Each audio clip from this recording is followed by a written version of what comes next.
Jei savo gimtadienį šventi birželio mėnesį, atkeliavai į žemišką mokyklą mokytis santykių meno. Pasitikrink, kaip tau sekasi mokytis šioje mokykloje. Sugebi savarankiškai priimti sprendimus ir nustatyti kryptį. Nori būti mylimu ir geidžiamu partneriu arba toks esi. Turi meninių gebėjimų ir esi neabejingas grožiui ir estetikai. Puoselėjai jausmų vientisumą ir harmoniją. Plėtoji ir stiprini draugiškus santykius.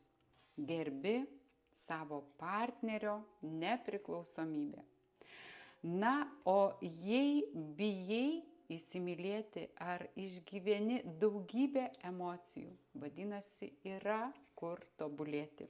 Nes meilė yra tokia galinga, kad kuria stebuklus. Viskas aplink keičiasi, atsiranda spalvos, oras tampa skaidresnis, žmonės atrodo geresni, kai mes įsimylėme.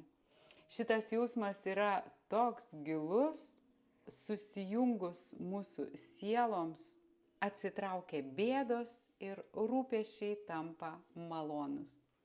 Todėl linkiu nors kartą savo gyvenime įsimylėti ir pajausti šitą nepakartojamą meilės jausmą, kurį atstovauja mylimųjų korta ir yra pas žmonės psichologinėme portrete gimusius birželio mėnesį 6 arba 28 bet kurio mėnesio dieną.